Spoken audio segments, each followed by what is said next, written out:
That's a great question because I think the old me would have said, "Oh, when you're in alignment, you're going to feel good."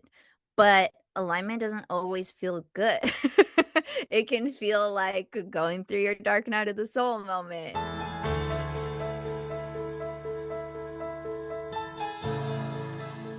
Welcome back, beautiful souls, to Aligned and Abundant. I'm your host, Christine, and today I have the absolute pleasure of sitting down with Kelsey Aida, best-selling author, energetic alignment coach, intuitive, and co-host of the top 1% podcast, High Vibin It, with over 550,000 downloads.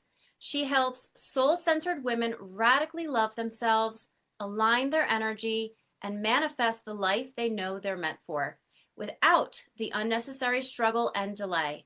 Her upcoming book, The Manifesting Fix, is going to be released this year in December of 2026, and it reveals why traditional manifestation advice fails and what to do instead. Kelsey, welcome to the show. I am so happy that you're here. Yeah, thanks, Christina. I'm excited to be here. It has to be destiny that our paths have come across one another because you have a Substack called Aligned and Abundant. And obviously, this podcast is called Aligned and Abundant. And it's funny because when I was naming this podcast, I did see that this happened to be like a popular combo of words. But I said, you know what? We are each our own individuals, and it's not about the name or the product, but it's about the story and the person behind the story. It's the magnetism of our individual energy. So I would love to get to know you a little bit. I'm sure my audience would love to hear a little bit about your story, about how you developed this desire to spread the knowledge about manifestation and spirituality in general. Yeah, well, first of all, thanks for having me. The Aligned and Abundant Club is a fun one. Obviously, I write essays and journals about it like every week on my Substack because I believe that, like, even though it's crazy times and everything's falling apart, yada yada, like, you still have the right to live your best life, to create your heaven on earth. And alignment just makes life so much easier. And I feel like it's everyone's God given right to live a life of abundance, whether that's financial abundance, an abundance of love, an abundance of safety, an abundance of community, whatever it is that you want. I'm here to support you to get it. Anyone who's new to my world, I've been writing books on this for almost 10 years now. The Manifesting Fix that you mentioned that's coming out later this year, that's now available for pre-sale. So I know we'll link to that in the show notes and all that for people. But it's really my mission to help people align with their goals in a deep, clear, profound way because we've been told just ask and then receive, like just pray about it and it'll happen. And it's like, yes, and in between the asking and the receiving is the journey to become the person who can have that, is the journey to truly align with that version of your life. So I love alignment. I'm excited about it because my story starts, of course, when I was desperately unaligned. I found myself in a deep suicidal, I mean, to put it not lightly, suicidal depression. And why I got in that in the first place was because I was training my whole life to be a ballerina. I got injured. I couldn't go to college for that. I couldn't go to the auditions to join a company. I was like, what is my life? What is my identity? That's literally the only thing I'm good at. So I spiraled into a depression and I was stuck there for about 3 years. Towards the end, I had this epiphany of, you know what? I used to be a happy person. I used to be bubbly. I used to like my life. I used to be passionate. I used to have energy. I am sick and tired of being sick and tired. God, spirit team, whoever's out there, send help, send resources. Like, I'm willing, I will do it. Like, whatever you send, I'll do it. So, of course, in the spirit of asking and receiving, I started working with a great shaman. I started working with a therapist. I was reading all the books, listening to all the podcasts, and just absorbing all the spiritual, energetic, just knowledge of energy and quantum physics and just being empowered in your mind, mindset, affirmations, all the tools. And I was able to get better. I was able to get better within about maybe a month, 2 months time, heal from the depression. And on the other side, feel even better than I had felt before. And I was sitting under a tree meditating, like very monk like, one day. And I was like having this realization or this calling that I needed to write about what I had learned and what was working for me. And I just had this desire birth of like, I'm going to be the next Deepak Chopra. I'm going to write 50 million books. I'm going to teach everyone everything that's been working for me. And maybe that's a tasteless example now because Epstein files, so You maybe know, not right? that. But you get the idea. Like, Absolutely. I'm Absolutely. gonna be an author. I'm gonna write this. And in my mind, I felt like books are a good way to reach the masses. It's a very affordable way to learn intimate knowledge, and absorb. So that's kind of what started it all. Fast forward 10 years later, we've got the High Vibin It podcast. I've hosted international self love retreats. I've written a bunch of books. The Manifesting Fix is my favorite one. I'm so excited for it to come out because it's going to help everyone get unstuck. And yeah, I'm just here to like bring the flavor to the manifesting space of we can make this easier, we can make it more practical. Let's focus on alignment and let's release our resistance, and then anything's possible. It's so funny that you mentioned ask and receive because I think I can go back to when I first became interested in manifesting. And it was, of course, with The Secret. And it kind of made it seem so easy. And I remember being in like a hard situation financially. And I was like, oh my gosh, like, why isn't this working? And I even bought like these little wooden signs that said, ask, believe, receive. And now, years later, I'm like, there's so much more to this. And it also doesn't have to be as complicated as some people make it out to be. Like I've been with plenty of coaches where it's like, write this 10,000 times and really feel into it. And it's like, I don't know if that's going to work. You know what I mean? But it's all trial and Yeah. error. Everyone's on their own journey to self discovery. And I really appreciate that you shared a little bit of your story because I can feel the tenderness around that had to have been pretty crushing for you to realize that you were working towards something and then it was taken away from you by no means of your own. And I think that what I'm learning as I'm getting older and talking to more people is when we share our stories, so many people that are in the spiritual world that are sharing their gifts and their knowledge and their insights and coming back to their authentic selves. Like we all have a story, and it's usually like we're at rock bottom, we are depressed, and we know eventually that we are going to be the ones to pick ourselves back up, and then we do, and then it's like this unlock of amazing spiritual gifts and the right connections. And again, like I wrote down that you said a desire birth. I've never heard that, and I love that. So tell me a little bit about, like, bring me to the image where you're sitting under this tree and you have this idea that you want to write a book. Bring me back into that moment because I want to hear a little bit about, like, I feel like so many people, and myself included, I get these downloads and these ideas, but sometimes I don't always act on them. So tell me a little bit about how and why you decided to actually act on this one in particular, and then look at all it's brought you. Yeah. So in that moment, what I can remember is feeling extreme peace. And then from that peace was like extreme clarity. It was like a light bulb, like, ding, you should write a bunch of books. And I was like, okay, I've never written a book, but whatever. And it's funny because looking back on my life, in first grade and kindergarten, I had the same teacher, Miss Kelly, and she would laminate these books that I would write. So I was writing books even when I was little, but like growing up, I wouldn't say, oh, yeah, I was super excited to study English. I loved school. Like, no, I was not into writing because I wasn't writing about something that mattered to me, right? It's like if you're writing a history essay, like, ew. So I didn't really consider myself a writer, but I was like, I need to be an author. I need to spread the medicine to millions. This seems like a good medium. We're doing it. And like, I'm just someone that when I have an idea that feels super aligned, I will probably act on it pretty quickly. What happened from there was I didn't want no one to read my first book. So I was like, okay, I'm not just going to write a book because I don't have a platform. So let me start blogging.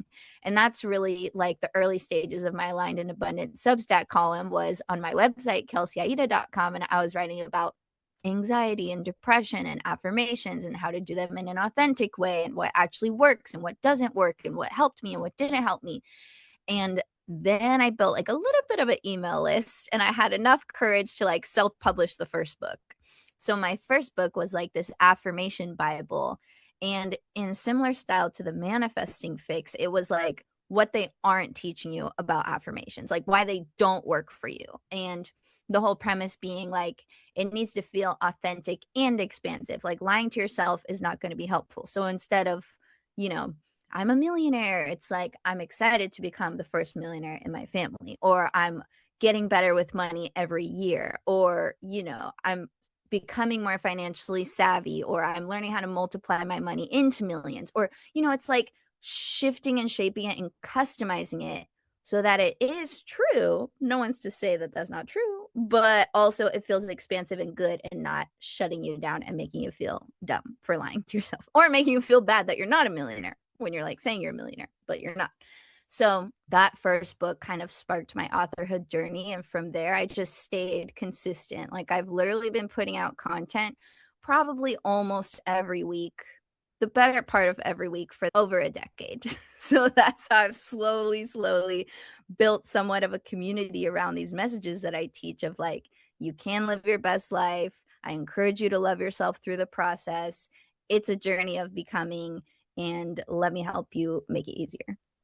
I love the fact that you said, I'm not a millionaire, but I am working on becoming, or like the way that you word it, it has to feel good for your nervous system. It has to be believable for your nervous system. So I feel like the more that people are learning and growing and finding these different modalities and mediums, such as Substack, writing a book, and getting our words out there, the more that we are growing and evolutionizing the path. And I think for me, because I am an English teacher, I was in a former life, right? So I do like writing and reading. I do like reading. And one thing that I love about a book is you can pick it up and put it down when you're in the moment. So I'm the type of person who I will pick it up. And it's so funny. Sometimes I'll have books that have been sitting on my shelf for a while, but it's like you pick it up at the right time when Yeah. you're meant to. Like I've had the artist way for like years, and then Yeah. just randomly I picked it up and then I started utilizing it.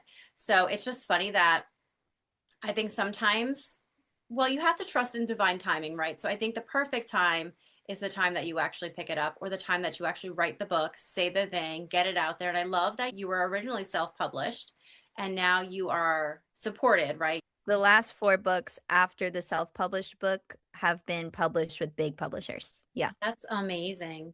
So when did you start your podcast? Tell me a little bit about your podcast. So you wrote your book, and then when did the podcast come into play? Yeah, so the podcast was kind of on my manifestation to-do list of like things I wanted to have or create one day, but it didn't happen until a friend of mine had the opportunity to have a show on an online radio network. Actually started as a live show, but she's shy. She's like a hermit. She was like, "Oh, it sounds like my worst nightmare. I don't want to have my own show." She's a hypnotherapist. And so she called me up and she was like, "Well, the only way I'm going to do this is if you want to be my co host." And I was like, "Girl, it's my podcast I've been manifesting." So it kind of just landed that way. And for a while, we did it with the network. It was expensive for us to have them produce it. So then eventually we just started producing it ourselves. And that's been going for, I think, we're almost at 300 episodes. Amazing. So almost every week. There was like a year where we did every other week because it was just not sustainable to put Yeah, out that much I get content. But it. yeah, podcasting, I love it. As you know, it's fun. You get to meet people. It's super intimate. You can be like in people's earbuds when they're cleaning the bathroom or on their way to work or on a walk with their dog. Or I just think it's such a cool platform. So also spreading the medicine that way, of course.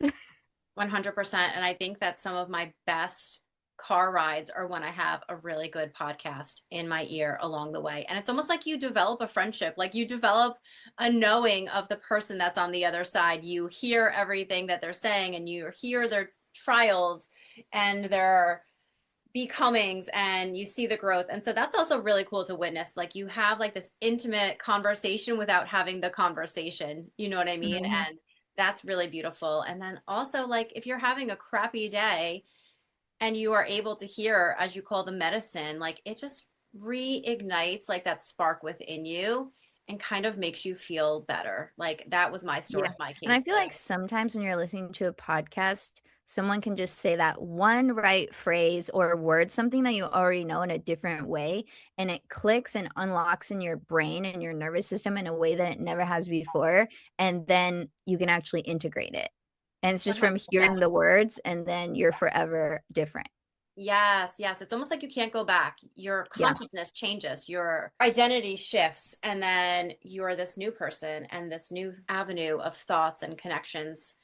So tell me a little bit about your manifestation stories or techniques. Like, I'd love to hear how, and maybe like a little preview into your book, The Manifesting Fix, and what have you come to realize or figure out, like any little insider scoops that you want to share with the audience while they can go and pre-order your book. Yeah. So the biggest thing I've realized, which is basically the thesis of the book, over all my years of working with people, having my own manifestations, trial and error, is that there's really only one thing standing between you and everything you want, and that is some form of personal resistance. So this could look like you're resisting your present moment, which is why you're trying to frantically manifest a whole new life, or you're resisting your emotions and that's keeping your emotional body stuck and now you're not open to receive, or you're resisting more money even though you say you want more money because you're like, oh, rich people are bad, I don't want to be bad, so I don't want to be rich, right? So all this stuff is happening usually subconsciously or in your body, your emotional body, your astral body. Like, things can get a little stuck, a little blocked, a little bit like conflicting interests. So, for example, if you want to manifest more love, but a part of you, an aspect is still super unwell from the last situationship, you're like, okay, we're not doing that. So, consciously, you're like, of course I want love, I'm ready for my soulmate, like, where are you, show up. But then subconsciously there's different aspects of you that are like, hell nah, we don't want love again, that was a train wreck. So it's like this push pull energy inside of you is causing you to not broadcast a clear signal to your life and the universe of what you actually want, but B, it's stopping you from moving towards the goal and co-creating it because there's usually just fear or stuck point or blockage there. So, as a Reiki practitioner, you know a lot about blockages and when energy is not moving the right way. So, that's one form, right? But then there's just so many different ways it shows up, which is why now in the manifesting fix, I'm explaining to everyone, look, if you can find your resistance and you can work through it, on the other side of that, you actually come into alignment with your goals, and then they can manifest more easily, and then they can manifest quickly, and then they can manifest more effortlessly.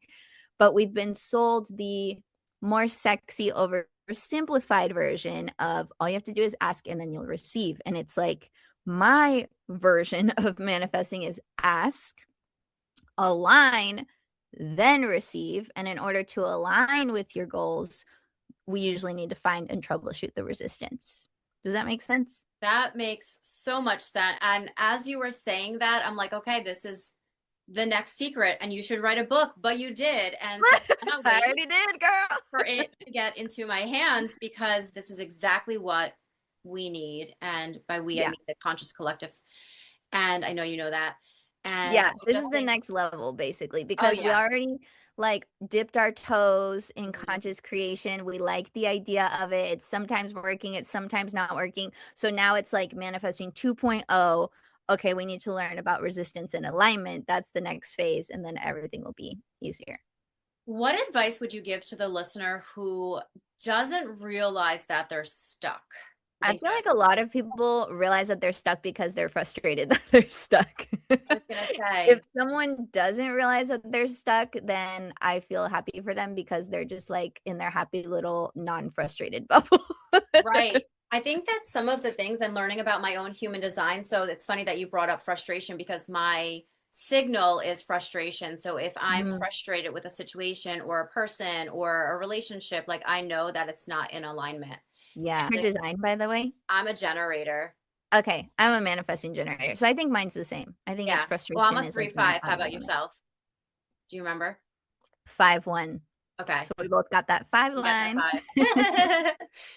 five. I just feel like sometimes, and that's great, like you just said, if someone is not even recognizing that there are limiting beliefs or subconscious thoughts or programs running in the background, like that's fine. I don't think that everyone is here to evolve at the same rate or the same level. So I do love personally when I connect with souls like you who are on like the same wavelength. It's almost like a lighthouse where the light goes out and it's like whoever is in alignment, come on board. Yeah. So I want to ask you a little bit of like, what for you tells you that you are living in alignment, and how can we make this easier for listeners to understand? Like, if I were to just broadly say, hey, Kelsey, what is alignment? What does that mean to you? Because I have no clue. I don't understand it. Yeah, that's a great question because I think the old me would have said, oh, when you're in alignment, you're going to feel good. But alignment doesn't always feel good. It can feel like going through your dark night of the soul moment. It can feel like doing the hard thing, having the hard conversation, breaking up with the toxic person. Like, it's not always easy. And I think that's another thing that's been oversimplified in the spiritual community is that aligned is easy or aligned is positive all the time. And for me, alignment just means like you're facing towards your goals and you're like on the path, which from that definition, you can't really not be in alignment. But from a more psychological perspective, I like to look at it as a spectrum of like resistance on one side, alignment on the other. The more resistance you have in any given moment, the less aligned you are to that desire in that moment, right? But the more you can get rid of that resistance, untangle it, work through it, you naturally come into a state of more harmony, more alignment with your goals. So, to demonstrate that with an example, like being in alignment with my writing and publishing this book looked like showing up to write it, pitching it to agents, pitching it to publishers, not taking rejection personally, showing up on social media, like doing the stuff. And then when I had those limiting beliefs come up of like, will this sell? Is the writing good enough? Are people going to get it? Is this going to work? I would have to talk myself off the cliff and be like, yes, there's a reason why this book took 10 years to come to fruition. Like the people weren't ready, but now they are. Like I had to tell myself like the truth and come back to that in order to like recalibrate towards the goal. So for me, it's kind of like a spectrum of resistance alignment. From a zoomed out perspective, I don't think you can ever not be aligned with your highest timeline or your best goal because the detours just give you more character and bring you back usually in a stronger way to the path. But on a more zoomed in level, yes, we can get stuck in resistance. We can get a little blocked. And it's important to see where that is. And then we can feel aligned again. To go back to your other question for people who don't know, like if they're blocked, one of my favorite questions to ask to find a piece of resistance inside of you is to look at the thing that you want. So let's say you want your dream house or a raise or the beautiful relationship or more friends or move across the country or whatever it is. Think of your goal and then ask yourself, is there any part of me that's not on board with what I think I want? And then you just shut up and you listen and you journal if you like journaling and you write down all the objections that come up and then you be like, oh, there's my resistance that's been hiding in the shadows. And then you can actually do something about it. Yeah, I was going to ask, what do you do? So you recognize, and then you're surprised. You're like, oh, dang, I have a whole page here Yeah. of resistance. What do you recommend to work through those things? Yeah. So I like to take each piece of resistance one by one and first start by questioning. Usually they're like beliefs, narratives, or stories, right? So I like to question it and be like, is this even mine? Yep. First of all, because a lot of it's programming or bestowed to us from our parents or teachers or Yeah. caregivers or sisters or whoever. So if it's not yours, you can be like, okay, that's not mine. I don't choose to hold that anymore. I like to cross it off or burn it or throw it away, whatever. Symbolic of like you bring it to attention and you realize you don't want to carry it and you can let it go. That's best case scenario, obviously. Yeah. But sometimes it's not always that simple, which is why I had to write the manifesting fix because different kinds of resistance require different kinds of antidotes. So, for example, if you have like a worthiness wound and your resistance is, well, who am I to ask for all this money? Or I don't feel worthy of the relationship. Like, then you need to get on the self love train. There's a whole protocol for that, right? Or if you are, let's say, resisting money, like there's a whole process I have for working through some of those limiting beliefs and questioning them and rewriting them and making them better and more empowered. Or, if your blockage is like an impatience thing and you're judging yourself or you're judging your life, like time to practice some more trust. Let's explain why things take time. It's not bad for things to take time, right? So that's really what prompted the book, because there's not like a one exercise fits all to get rid of all types of resistance. It's like, based on the resistance that you find, here's the protocol that you can do to get rid of it, untangle it, transmute it into alignment. That makes so much sense.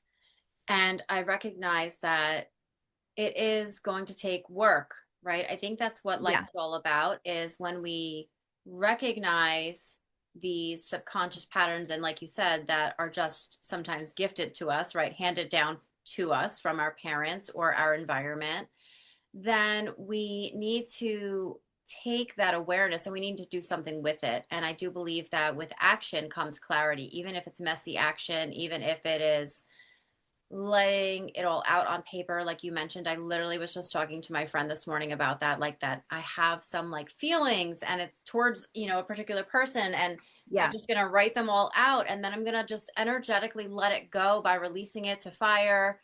And I just think that when we sit and get quiet with ourselves, we can get the answers. We can uncover the limiting beliefs that are holding us back. And that's the thing, though. What I'm discovering is the more that you peel back that onion, there's more. It's like there's always Yeah. more, right? This life is going to be so filled and fulfilling, right? We can rise from the ashes and become that phoenix rising, but first we have to get down and dirty. You have to figure out the why behind the choices that we make, the reasons why we're holding ourselves back. So it's what I people refer to as doing the work. I used to be like, what is doing the work? Like, what does that actually mean? Yeah. And now I get it. You know what I mean? But you have to live through it. And I love that you just mentioned that this book for you was 10 years in the making, and that, we always talk about divine timing, but at the end of the day, everyone wants and I could speak for myself, but everyone wants everything to happen like tomorrow, like yesterday, like it should have Yeah. already happened. So it's about also like recognizing that these things do take time. And I love how you framed it as like they weren't ready yet. Like the consciousness wasn't ready yet, because Yeah. that Well, frames and like it. I wasn't ready yet because my writing wasn't as good. And I feel like because this book is going to be bigger, I've always had like this intuition around it that's going to kind of like maybe be, I don't know, the breakout book or whatever. So with this book, I got the idea for it literally a decade ago when I was on vacation, where I get all my best ideas. Right. And I was writing a blog post that was getting so long. And I was like, wow, each of these bullet points could easily be a chapter in a book. This should really be a book. Someone should write a book about this. Oh, wait, I should write the book about Oh this. my God. And I think it took 10 years because I was working on it on and off, but I had to become the person who could channel the knowledge. I had to work with enough people to troubleshoot their stuff. I had to like have time to feel into what the people want to know about manifestation and channel the answers for them. And manifestation 10 years ago wasn't as mainstream as it is now. So people hadn't tried it and been frustrated with it yet. They were like just Yeah. excited about it. But now people have tried it, had some success, some not so much. And now they're like, okay, I need to go deeper. And so I feel like it's perfect timing now. I'm like, okay, the people are ready. The book is ready. My writing's ready. The information is ready, and hopefully it's just going to help millions of people to align with their goals and stop getting stuck and frustrated. Yes, and so it is. It will. Hmm. And I love that you had to go through all of that, because in my mind, I'm thinking that's embodiment. You had to live it, to feel Yeah. it. And now you can speak so eloquently about it. It just flows right out of you. Like you said, channeling, it just comes right out of you so naturally and innately. And that's And you know beautiful. what's funny too about the book? When you set out on a mission to write a book about manifestation troubleshooting, do you know what happens to your life? A Obviously, lot of manifestation troubleshooting opportunities. Okay. Speaking of walking the walk and being initiated. So everything I teach in the book is from a place of I've been there. I'm not preaching. I'm probably oversharing about my own life, my trials and errors. But yeah, I wanted it to be like super relatable and funny. Like it's not a heavy book, even though some of the material could be like work, like how you Right. said. I think personally that yes, doing the shadow work and the healing work is work and it can be hard. But I think what's harder is to live a life where you're efforting so much because you're not actually in alignment with your goals and they can't happen. So you're working 10 times as hard. But if you do this little bit of work first, get into your alignment with your goals, then it's 10 times easier to actually make it happen. So it's like, which hard would you rather have? A short term healing hard or a long term hard of efforting your way to the top and probably not even getting there? I couldn't say it better. And speaking of, that actually makes me think about quantum leaping or quantum, jumping, as they say. I Yeah. think that when we speed up our healing, then it allows for more opportunities, more aligned and divine opportunities to come our way. And so that's pretty fun. Have you ever had any experiences with that? Or do you have any thoughts on that? Yeah. My thoughts and experiences. First, I'll start with my thoughts. I like the concept of it, but sometimes it gets so like I feel like we shame ourselves if we're not having quantum leap. So I want to like walk that delicate line of like just because it's happening slow and steady doesn't mean it's not a quantum leap.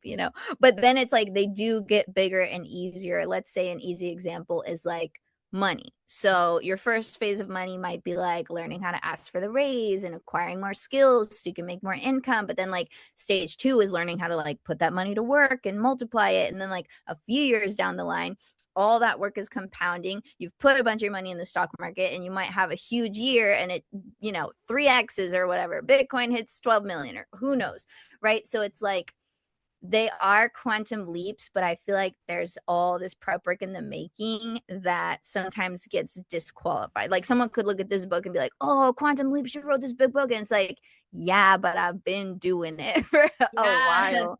Yes. So there's that. But then it's like a quantum leap to me could even be you used to always be in toxic relationships and for the first time you chose a healthy one and you chose yourself and you didn't self-abandon. So yeah, I'm for any leaps, however slow or fast they happen, because I just want people to live their best life.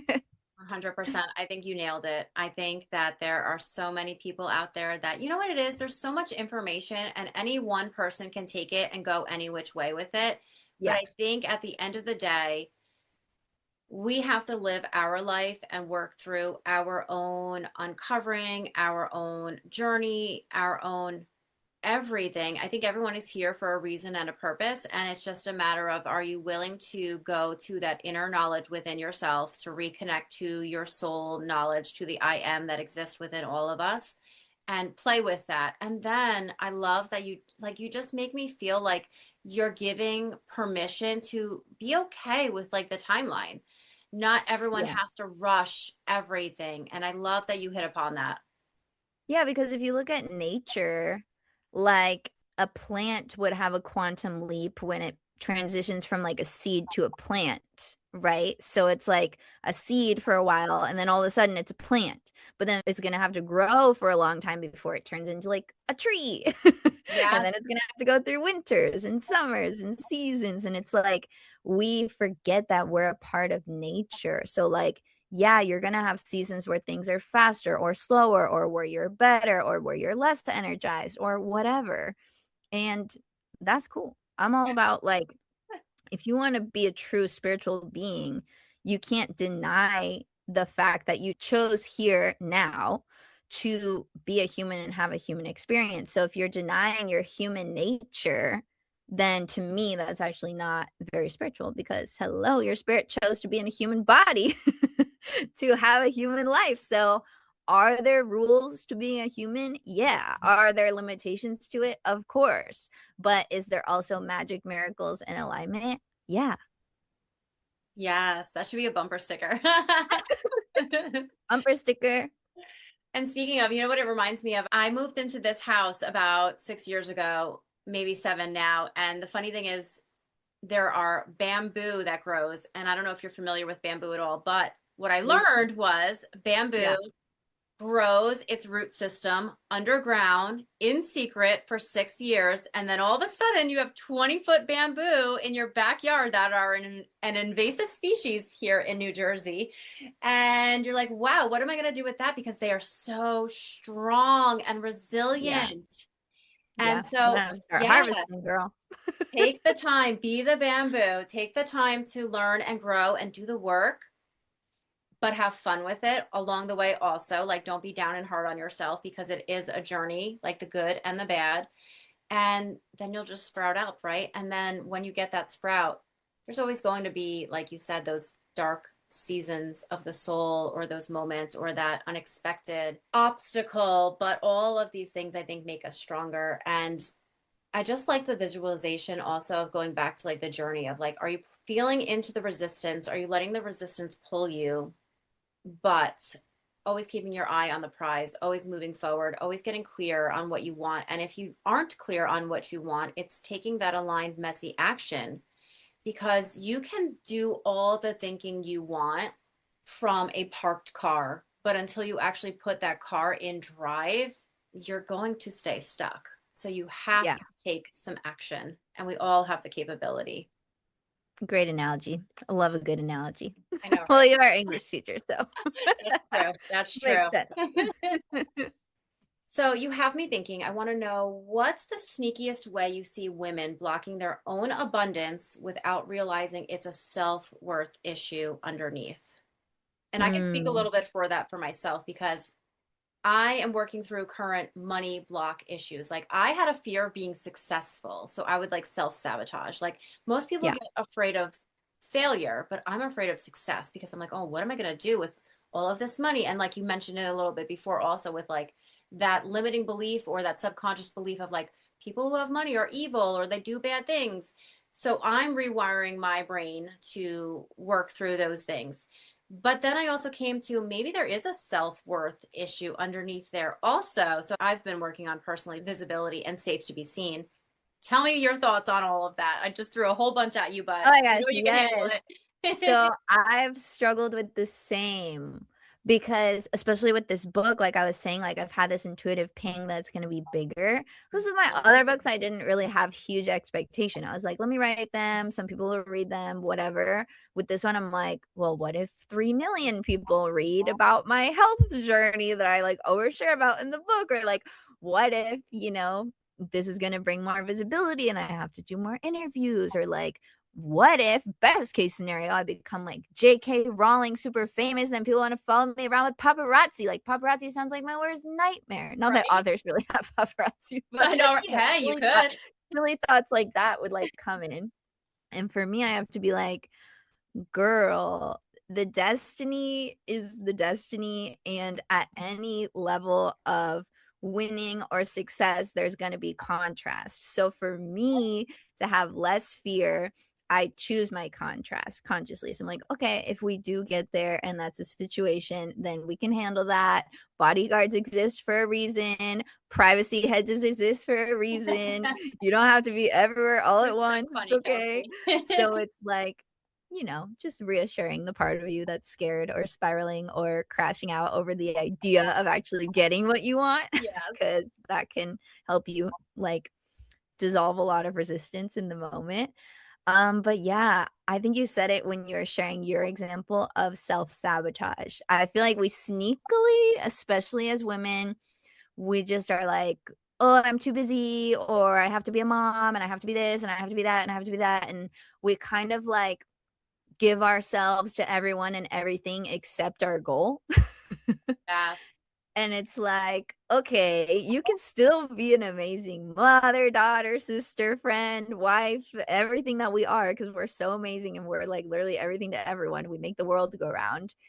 And you can make time for yourself and the things that matter to you and your needs and your boundaries and your preferences and your dreams. And I think it just has been sucked out of us from culture, from religion, from society, that to have dreams and desires is inherently selfish, especially for women. And so it's like getting over that selfish narrative and then owning your desires from there and weaving it into your life in a way that works for you, I think is the way to go. Oh, so good. So good. And I love that you touched upon self-love. What are some things that you do for self-love for yourself? Yeah. So my self-love can be shown to myself through my calendar. So if you look at my calendar, you can see like how I map out my weeks and my days to be very in alignment with how I work, how I flow, how my energy is. And it's more than just self-care. It's like setting yourself up for success mentally, physically, emotionally, on the calendar, like in every area of life. And my definition of self-love is to take yourself in as a part of yourself and to just take positive ownership of your well-being. So a lot of people think, "Oh, in order to love myself, I have to like everything about myself." That sounds impossible. Yeah, it probably is. Okay, I don't like everything about myself. No, I've never met any single human on earth who likes every single Right. thing about themselves. Okay, Uh-huh. whether it's looks, personality, like no, that's just not a self-loving expectation. So instead, I say, okay, how can we nourish ourselves every day? Yes. How can we come back to ourselves often? How can we make ourselves just as important as the people that we love in our lives? Not more important, not better. It's not like, oh, I love myself now and nobody else matters. Like, F them. No, it's you are putting yourself in that pile of people you love versus excluding yourself, which is what most women do. Yeah, that's so powerful. I think self-love is so important because so many people, like you just said, put all of their other responsibilities before themselves. And you know the expression of like you can't save someone without saving yourself. Like, for example, if an airplane is going down, they always advise Yeah. you to put the oxygen on yourself first. Why? Because we can't give from an empty cup. And eventually that catches up with us, whether it's burnout, chronic illness, you develop an autoimmune disease. I feel like these are all things that can happen as a result of ignoring yourself, your needs, and loving yourself. I was just recently talking about this on one of my podcast episodes. I don't know if you've ever heard of like the rice experiment. So you take white rice and you put it in two different containers with some water. And in one, towards one, you speak nothing but like loving, kind words, right? And then towards the other, you talk very like negatively, like you're ugly, I don't like you. And you will literally see that our words, the energy that we're putting behind the words will change, will affect the rice. So the rice that you speak lovely to will stay fine. But the rice that you talk nastily to will actually like the water will turn brown and it will get like mucky looking. And so that's just such a great like scientific visualization of how Yeah. talking to ourselves and how we like get in our heads also with how we talk to ourselves. Like I love when people like do mirror exercises or mirror practice or like get again just get the coffee you want, right? Like give yourself permission to do the things that light you up, that make you feel good, and don't nitpick yourself. Like just enjoy who you are, the body you've been put in, and you can always work on things, you can change things, right? But just love and accept who you are, because I do think that we are all here for a reason and a purpose, and we're probably in these bodies for a reason and a purpose. Yeah, no, it's so true. And that brings me to a point of like, for people who are like, well, yeah, it sounds nice to like love and accept myself, but how? I would say the vehicle is curiosity, which will lead you to understanding. So if you can become more curious about yourself, like, I wonder why I have this big nose that all my ancestors have. Oh, it's because we're from this region where you had to have a big nose so you could breathe and survive, right? It's like, then you can come to understand and appreciate. For example, I used to struggle so much with anxiety. And I hated that I was so anxious and I hated my anxious part. And I'd be like, why are you always ruining my life? Right. But then one day, and I teach this process in my book, The Manifesting Fix, I just had a little conversation with her and I was like, girl, why are we being anxious all the time? Like, what are we doing here? And she was like, well, I'm the part of you that worries in your mind so you don't have to worry in real life. Like, I anticipate threats and what I want for you is to be relaxed because I got this because I'm worrying on your behalf. And I was like, okay, that's very interesting. Self-appointed job you gave yourself. Also, I kind of love that you're so loyal to me and that you care about me so much. Like, do I love your approach? No. Do I understand now why you're doing it and where you're coming from? Yeah. So now I can love my anxiety. I've integrated her as a part of myself. I don't banish her, I don't yell at her. And when she comes into my head acting all crazy, as she still does from time to time, I'll just be like, anxiety, thank you so much for caring about me. You're my most loyal friend. Even though you're a little crazy, even Mhm. though you're a little bit annoying, like I still love you. In the same way that you can love your annoying siblings or your kids when they're being annoying or your pet when it's being annoying, like you don't have to like everything about yourself in order to love. Back to that message. So basically, I just want to leave the people with like, you deserve the love that you so freely give to everyone else. And it's only going to make your life better. And it's only going to make you better at loving other people. Because I think people think if I love myself more, I'll become a narcissist. It'll take away love from other people. No, you fill your cup and you're so nourished and so vibrant and so aligned that you bless everybody on the planet, literally. And the rice experiment, I mean, just goes to show like your body is the same. We're 80% water or more, and water is extremely impressionable from your thoughts, from your intentions. So, knowing that, speak blessings unto your body and see what happens. Exactly. 100%. I think that is so important that people retrain ourselves to talk kindly to ourselves because I also think that more or less it's women, right? Women are Yeah, so hard on themselves. Like I never hear like guys are like, "Oh, my hair looks like crap today." You know what I mean? Or right.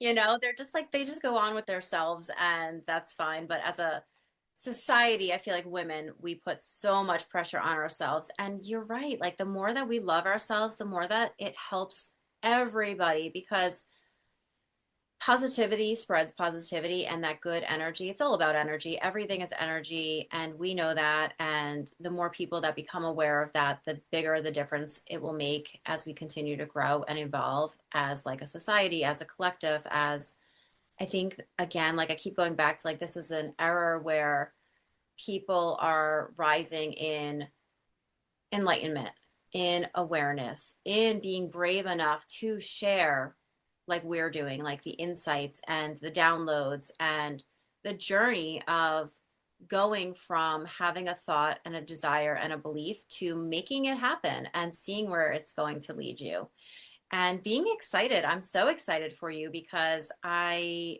am feeling the energy from you of like, this is going to be big for you. This is going to be an unlock. And like, being okay with that, right? So you have a little bit of a runway to get your nervous system if anxiety is showing up and saying, "Hey, I'm here." And you're like, Yeah, "No, no, no. Go sit down, take a seat. I love you. I bless you, but not today." yeah, You know what I mean? Like all in divine timing and it's going to work out amazingly and perfect. And I do really love, I want to share like I went to an event recently. I went to see Mel Robbins and I walked out with my husband. And I was like, I can see myself on stage. Like, I can see myself doing that. And I said, but the part that I wouldn't like is like, where would the lines of like privacy end? Do you yeah, know what I mean? I'm like, some yeah, people like, they become this big deal. And it's like, sometimes you just want to be like yourself. Like, you want to just yeah. drink coffee at And Starbucks without alone. being bothered. And now I get it. Like, now it's like, okay, I can see why like, people might resist, right? There's that resistance because you don't always want to be on. Like we need to recharge, especially like people that tap in and are intuitive and have these gifts. Like we need to recharge. Like, and sometimes people are too peoply and we need a break, you know? But Mhm. that's the beauty and the blessing of having gifts and having a message and having desires to share with the world and be open and beautiful and delicate and put it all out there. It's very vulnerable, but it's also so admirable. So I love that Yeah. you're willing to do that.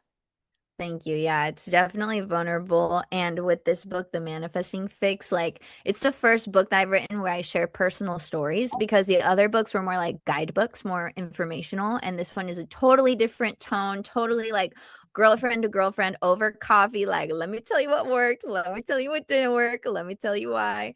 And so I'm like, dang, like people are going to know about my life. That's kind of crazy. But for me, when I get freaked out about it, I'm like, it's for the mission. And not to be like a martyr for the mission, but it's like a get over yourself, Kelsey. If you want to spread the medicine, like this is how we're spreading the Yeah, medicine. ego aside, So right? Yeah. yeah, and like people who are, scared to start that business or scared to do that podcast, like remember that everything that you want to manifest is a co-creation. So for me, this book is not just my desire, it's the desire of everyone who's going to read it and benefit from it for it to exist. Right? And That's that good. coffee shop Yeah. that you want to start, like the whole work from home community in your neighborhood is like, oh, we wish we had a cool, vibey place to get out of our house and work from. Or the restaurant you want to open. Or, if you want to be a doctor, there's patients who want to be your patient. So it's like, it's always a two-sided thing.